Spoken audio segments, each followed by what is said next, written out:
Anyone can make deepfakes today. This isn't magic, right? It's mathematics.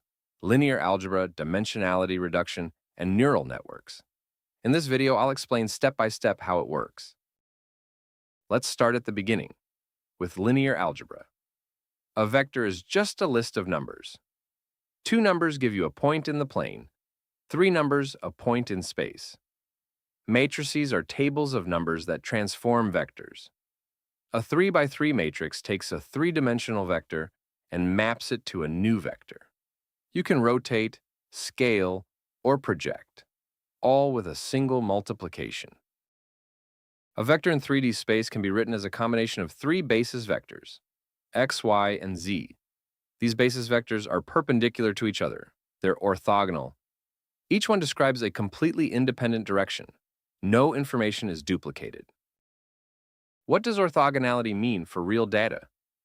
Take human attributes: shoe size, age, eye color, weight, height, and income. Shoe size and height are correlated. Taller people tend to have bigger feet, so they aren't orthogonal. But eye color and annual income? Completely independent. Whether someone has blue or brown eyes tells you nothing about their salary. That's orthogonality in real data. A classic example of the power of orthogonality: the cocktail party problem. 2 sound sources. Someone speaks while music is playing.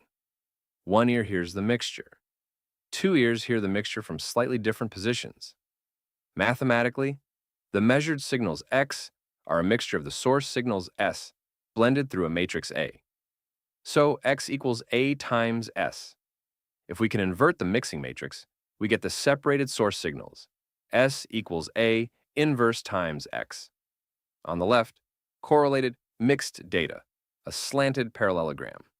On the right, decorrelated separated signals, a clean square. Now things get interesting. So far we've thought in 2 or 3 dimensions, but mathematically you can construct any number of dimensions. Here you see a tesseract, a cube in 4-dimensional space. You can't really visualize 4 dimensions, but you can compute with them just fine.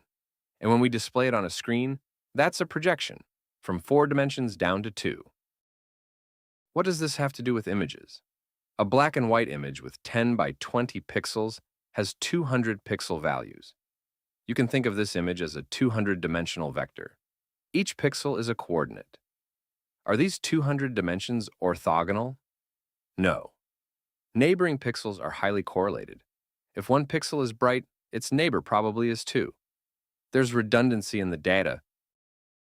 This is where principal component analysis comes in, PCA. It finds a new coordinate system whose axes are orthogonal and explain maximum variance. The result is striking.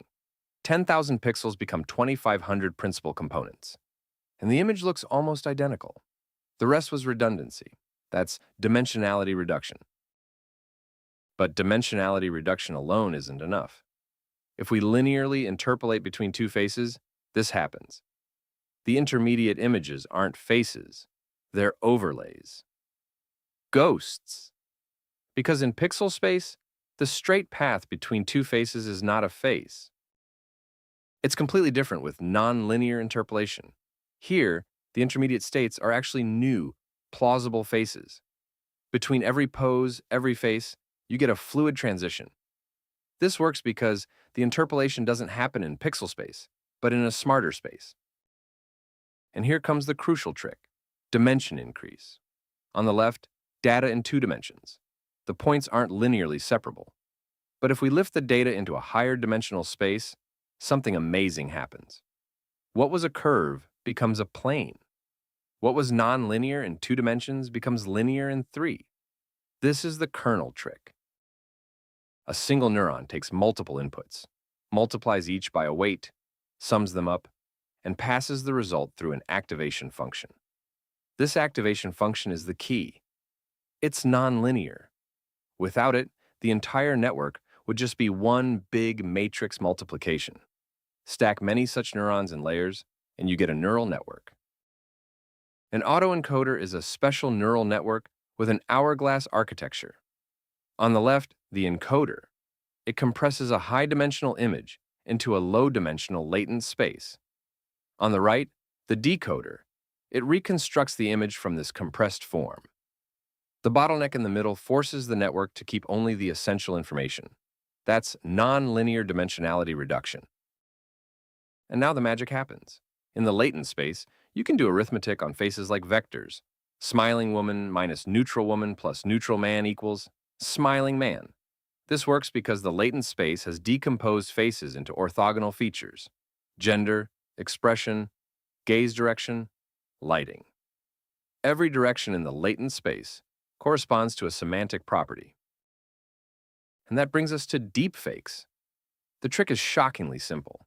You train two autoencoders, one for person A, one for person B. Both share the same encoder, but have different decoders. Now the swap: take an image of person A, send it through the shared encoder, and then through the decoder of person B. The result? The expression and head pose of A, but the appearance of B? A deepfake. Not magic. Just dimensionality reduction, dimension increase, and a swapped decoder. If you want to play with all of this interactively, with a PCA you control yourself, an autoencoder running in your browser, and a rotating Tesseract, you can find everything on my blog, KI-Mathias.d. Link in the description.